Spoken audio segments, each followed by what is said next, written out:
തന്ത്രിയിൽ ഒതുക്കണ്ട. തന്ത്രിയെ മറയാക്കി മന്ത്രിയെ രക്ഷിക്കാൻ നോക്കണ്ട.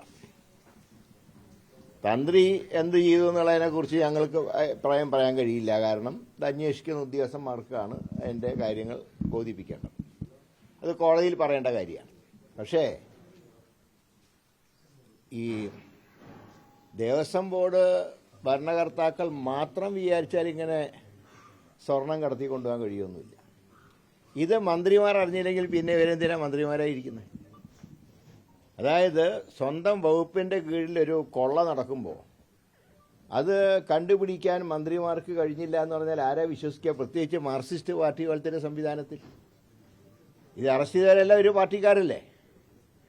ആ പാർട്ടിക്കാർ സ്വർണം കടത്തിയത് ബന്ധപ്പെട്ട രാഷ്ട്രീയ പാർട്ടിയും, അതായത് CPM-ഉം അതിൻ്റെ തലപ്പത്തുള്ളവരും മന്ത്രിയും അറിഞ്ഞില്ല എന്ന് പറഞ്ഞാൽ എല്ലാം തന്ത്രിയിൽ അവസാനിപ്പിക്കാം എന്ന് സർക്കാർ കരുതണ്ട. ഞങ്ങൾ ഏതായാലും സസൂക്ഷ്മം വീക്ഷിക്കുകയാണ്.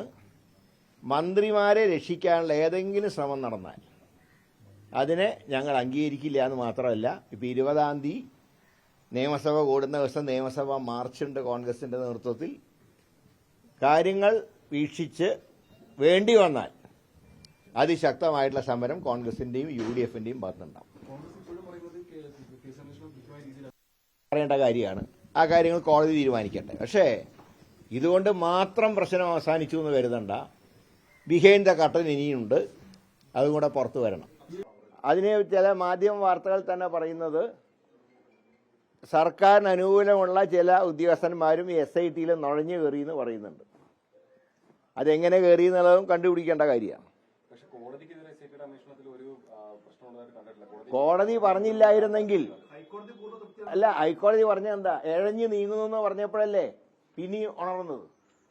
ഇത് ചില വണ്ടികൾ പെട്ടെന്ന് പോയിട്ട് നിർത്തുമ്പോൾ പിന്നൊന്ന് ഉന്തി കൊടുത്ത് സ്റ്റാർട്ടാക്കുന്ന പോലെ ബാറ്ററി ഡൗണായ വണ്ടിയെ പോലെയാണ് SIT പ്രവർത്തിക്കുന്നത്. ഇടയ്ക്ക് ഹൈക്കോടതി ഒന്ന് ഉന്തി കൊടുത്താലേ വണ്ടി സ്റ്റാർട്ടാവുള്ളൂ, വീണ്ടും ഡൗൺ ആവുന്നുണ്ട്. ഹൈക്കോടതി എന്തിനാ തൃപ്തി എന്ന് പറഞ്ഞത്? ആദ്യം അസംതൃപ്തി പറഞ്ഞ് പിന്നെയും കുറച്ച് ആക്ഷനിലേക്ക് നീങ്ങിയപ്പോഴാണ് ഹൈക്കോടതി ശരി മുന്നോട്ട് പോയിക്കോളാൻ പറഞ്ഞു. അല്ലാതെ പൂർണ്ണ തൃപ്തി ഹൈക്കോടതി പറഞ്ഞിട്ടില്ല. അത് മന്ത്രിമാരുണ്ടാക്കുന്ന കളക്കഥയാണ്. ഞങ്ങൾക്ക് രാഷ്ട്രീയമല്ല നോക്കേണ്ടത്. ഏതൊരു ക്ഷേത്രത്തിൻ്റെ ആണെങ്കിലും പള്ളിയുടെ ആണെങ്കിലും ഭക്തജനങ്ങൾ നൽകുന്ന കാണിക്ക, ക്ഷേത്രത്തിൻ്റെയും പള്ളിയുടെയും വരുമാനം, ഇതൊക്കെ ആര് കൊള്ളയടിച്ചാലും ഞങ്ങൾ അതിനെ അംഗീകരിക്കില്ല. അതിനെ രാഷ്ട്രീയമായിട്ടല്ല ഞങ്ങൾ കാണുന്നത്. ജനങ്ങളുടെ വിശ്വാസങ്ങളെ ഹനിക്കുന്ന പ്രവർത്തനങ്ങൾ നടത്തിയാൽ അത് തടയപ്പെടണം. ഈ തന്ത്രിയുടെ അറസ്റ്റ് ഞെട്ടിക്കുന്ന ഒരു സംഭവമാണ്. അപ്പോൾ ഈ തന്ത്രിമാരെ നിയോഗിക്കുന്നതിൽ പാരമ്പര്യമായി ലഭിക്കുന്ന ഒരു പദവി, അപ്പൊ അതിന്റെ കാര്യത്തിലൊക്കെ ഒരു പുനർചിന്തനം വേണ്ടി വരില്ല ഈ മാറിയ കാലത്ത്. ഞാൻ പറയും, 1-2 പേർക്കെതിരെ ആരോപണം വന്നതെന്ന് ചോദിച്ചാൽ അവർ മുഴുവൻ മോശക്കാരാണോ? മുമ്പ് ഒരു തന്ത്രിക്കെതിരെ ഒരു പരാതി വന്നല്ലോ, എന്താണെന്ന് എല്ലാവർക്കും അറിയാലോ. അതേ വ്യക്തിയെ കൊണ്ടല്ലേ അയ്യപ്പ സംഗമത്തിന് വിളക്ക് തെളിയിപ്പിച്ചത് മുഖ്യമന്ത്രി. അതും കൂടെ നോക്കണ്ടേ? മുഖ്യമന്ത്രിക്ക് കാര്യങ്ങളൊക്കെ അറിയാലോ.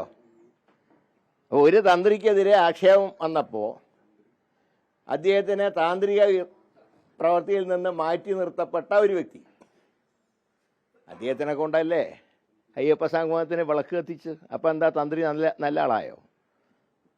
പിന്നെ ഇപ്പോൾ അറസ്റ്റ് ചെയ്ത തന്ത്രിയെ മുഖ്യമന്ത്രിയുടെ അപ്രീതിക്ക് പാത്രമായ ആളാണ്. സ്ത്രീ പ്രവേശനത്തിൻ്റെ കാര്യത്തിൽ അവിടെ ശുദ്ധീകരണം നടത്തിയാൽ അദ്ദേഹത്തിനെ കുറിച്ച് മുഖ്യമന്ത്രി പറഞ്ഞ കാര്യങ്ങളൊക്കെ എല്ലാവർക്കും ഓർമ്മയുണ്ട്. ഏതായാലും ഒറ്റ കാര്യം ഞങ്ങൾ പറയുന്നുള്ളൂ. എങ്ങനെ? ഞാൻ പറയാം, ആചാരാനുഷ്ഠാനങ്ങൾ സർക്കാർ ലംഘിച്ചാൽ അവിടെ തന്ത്രിക്ക് ഇടപെടണം. ഈ സ്വർണ്ണക്കൊള്ള വിഷയത്തിൽ തന്ത്രിയുടെ ശരിയോ തെറ്റോ എന്നുള്ളതിനെ കുറിച്ച് ഞാൻ പറയുന്നില്ല. പക്ഷേ ആചാരാനുഷ്ഠാനങ്ങൾ ലംഘിക്കപ്പെട്ടപ്പോൾ അന്ന് തന്ത്രി എടുത്ത തീരുമാനം ശരിയായിരുന്നു. അത് തെറ്റിയിട്ടുണ്ടെങ്കിൽ അതിൻ്റെതായിട്ടുള്ള നിയമ നടപടികൾ സ്വീകരിക്കട്ടെ. അതിൻ്റെ ഒരു ശിക്ഷ എന്ന് പറഞ്ഞാൽ സാധാരണ രീതിയിൽ ഒരു തന്ത്രി താന്ത്രിക വിദ്യകളിൽ വീഴ്ച വരുത്തിയാൽ മാറ്റി നിർത്തും ആ പ്രവൃത്തിയിൽ നിന്ന്. അങ്ങനെ മാറ്റി നിർത്തിയ ഒരു തന്ത്രിയാണ്, മുൻ തന്ത്രിയാണ് അയ്യപ്പ സംഗമത്തിന് വിളക്ക് കത്തിച്ചത്. തീർച്ചയായിട്ടും യഥാർത്ഥ കള്ളന്മാർ പുറത്തു വരുന്നവരെ ഞങ്ങൾ ഉന്നയിച്ചുകൊണ്ടേയിരിക്കും, സമരം ചെയ്തുകൊണ്ടേയിരിക്കും. UDF സർക്കാർ അധികാരത്തിൽ വന്നാൽ ഇതിനെക്കുറിച്ചൊക്കെ സമഗ്ര അന്വേഷണം നടത്തി അന്ന് അകത്താക്കേണ്ടവർ അന്നകത്താക്കും. ഇന്നകത്തായില്ലെങ്കിൽ ശരി.